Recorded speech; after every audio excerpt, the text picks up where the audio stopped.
हमारे यहाँ इतिहास पढ़ा नहीं जाता, दिखाया जाता है और बॉलीवुड इस बात को काफी अच्छे से जानता है। यही वजह है जो चीज हम देखते हैं उसे ही इतिहास समझ लेते हैं। आज हम बात करेंगे एक मूवी जो कुछ दिनों से काफी चर्चाओं में है। जी हाँ, नाम तो आप सब जानते ही होंगे उसका। अगर नहीं जानते तो कोई बात नहीं, आप अपने छोटे से दिमाग पे इतना जोर न डालें, मैं आपकी मुश्किल आसान कर देता हूँ। जी हाँ, मूवी का नाम है कश्मीरी फाइल्स। मूवी के अंदर मिथुन चक्रवर्ती, दर्शन कुमार, अनुपम खेर, पल्लवी जोशी सभी ने एक अच्छा काम किया है, जिसे कहते हैं एक नेचुरल एक्टिंग। अनुपम खेर खुद कश्मीरी पंडित है, तो जब वे इमोशनल होते हैं तो कश्मीरी भाषा बोलते हैं। मगर बॉलीवुड अपने पैसे कमाने के लिए सब जानते हैं कि वो किस तरह की चीजें दिखाते हैं। आप सबका स्वागत है, आप देख रहे हैं आस्था 7। मैं हूं फरहान। अगर आप हमारे चैनल पर नए हैं तो प्लीज चैनल को सब्सक्राइब करें, वीडियो को लाइक और शेयर करें और हमारे साथ वीडियो में एंड तक के बने रहें। मगर आज हम मूवी को लेकर बात नहीं करेंगे, हम बात करेंगे कश्मीरी पंडितों को लेकर। कश्मीरी पंडित का पुराना इतिहास रहा है, मगर आजकल मंदिर मस्जिद को लेकर कश्मीरी पंडित भी एक मुद्दा बना हुआ है। कुछ लोग इस पे अपनी रोटियां सेकते हैं तो कुछ लोग अपना घर चलाते हैं। एक वक्त था जब कश्मीरी पंडित और कश्मीरी मुसलमान दोनों का भाईचारा और प्यार अच्छे से रहा। 1947 में जब देश का बंटवारा हुआ, जब भी कश्मीरी पंडित और कश्मीरी मुसलमान साथ थे, पाकिस्तान ने बहुत कोशिश करी कि कश्मीर उसके साथ चला जाए। जंग हारने के बाद भी पाकिस्तान की कश्मीर पर नजर रही, अपनी हरकतों से बाज ना आया, वक्त वक्त पर कश्मीर का माहौल खराब किया और टेररिज्म को बढ़ावा दिया। पाकिस्तान जंग बुरी तरह हार चुका था और वो अपने बिल में वापसी चला गया था, वो जहां से निकला था। अब बात करते हैं कश्मीरी पंडित पर। तो कश्मीर में पंडितों की तादाद कितनी थी, इस पर दो थ्योरी है। कोई कहता है कि 5% थी, तो कोई कहता है 15% थी। सबकी एक अपनी फिगर है, सबका अपना एक परसेंटेज है। गुलाम मोहम्मद शाह फारूक अब्दुल्ला के बहनोई थे। इन्होंने फारूक अब्दुल्ला की सरकार गिराकर और छीन के खुद कश्मीर के मुख्यमंत्री बने। गुलाम मोहम्मद शाह के वक्त में कश्मीर के हालात खराब होते चले गए। गुलाम मोहम्मद शाह का एक अजीबोगरीब फैसला था जम्मू में एक पुराने मंदिर को गिराकर वहां शाह मस्जिद बनाना, जैसे बाबरी मस्जिद और राम मंदिर।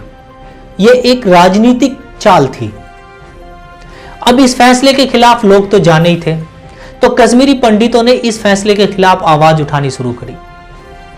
कश्मीरी पंडितों के साथ कुछ मुसलमान भी थे जो जानते थे कि यह बस एक राजनीतिक मुद्दा है, इसके अलावा कुछ नहीं। मगर जो कट्टरपंथी थे, जिन्हें पाकिस्तान ने ट्रेनिंग दी थी, उन्होंने इस मुद्दे को हवा देने का काम किया। पहला दंगा हुआ 1986 में कश्मीर के सुपूर में, जब गुलाम मोहम्मद ने ऐसा फैसला लिया। इससे पहले छोटी मोटी वारदातें होती रहती थी। दंगे हद से ज्यादा बढ़ चुके थे और सरकार दंगा रोकने में नाकाम रही। फिर 12 मार्च 1986 को राज्यपाल जगमोहन, ये दिल्ली के लेफ्टिनेंट गवर्नर भी रहे हैं, इन्होंने सरकार को भंग करा और सरकार बर्खास्त कर दी गई। फिर साल आया 1987, इसमें चुनाव हुए और जितने भी कट्टरपंथी थे कश्मीर में, वे सब चुनाव हार चुके थे। ये कश्मीरियों की तरफ से एक अच्छा मैसेज था, अच्छे संकेत थे कि वो अब अमन चैन चाहते हैं। मगर जो कट्टरपंथी थे, जो चुनाव हार चुके थे, उन्होंने कहा कि इस चुनाव में धांधलेबाजी हुई है और इसके खिलाफ हथियार उठा लिए। पाकिस्तान उन लोगों की मदद कर ही रहा था, मगर फिर भी सही चल रहा था। हल्की फुल्की आवाज उठती थी। 14 सितंबर 1989 ऐसी घटना हुई जिसने कश्मीरी पंडितों का भविष्य लिख दिया। बीजेपी के उपाध्यक्ष जम्मू के पंडित टिका लाल टपलू, सबके सामने उनको गोली मार दी गई और धमकी दी गई कि सभी कश्मीरी पंडित कश्मीर छोड़ दें। यह पहली घटना थी जो कश्मीरी पंडितों के खिलाफ आवाज उठी थी। यह एक राजनीतिक साजिश थी। अब घटना ने रुकने का काम नहीं किया। 1.5 महीने बाद एक रिटायर्ड जज को गोली मार दी गई। नीलकंठ गंजू, उनकी हत्या कर दी गई। फिर 13 फरवरी 1990 कश्मीर के टेलीविजन डायरेक्टर को गोली मार दी गई, उनकी भी हत्या कर दी गई। अब वारदातों को अंजाम देना शुरू कर दिया गया था। 1990 में अखबार में इश्तिहार छपने शुरू हो गए। जो मुजाहिदीन हिजबुल की तरफ से थे कि कश्मीरी पंडित अब कश्मीर छोड़ दें वरना अंजाम अच्छा नहीं होगा। सरकार चाहती तो उनकी आवाज दबा सकती थी। कश्मीरी पंडित अपने ही कश्मीर में रह सकते थे, बाकी लोग भी कश्मीर में सुकून से रह सकते थे, पर सरकार ने ऐसा नहीं किया और कश्मीरी पंडित अपने ही देश में शरणार्थी बनकर रहने लगे। जो उनके हालात आज भी ऐसे ही हैं। काफी कश्मीरी पंडित आज भी अपने देश में शरणार्थी बनकर रह रहे हैं। इश्तिहार लगातार छपते जा रहे थे और आवाज भी उठने लगी थी कश्मीरी पंडितों के खिलाफ। और अब वो दिन आ चुका था जिसे कश्मीरी पंडित एक काले दिन के रूप में मानते हैं।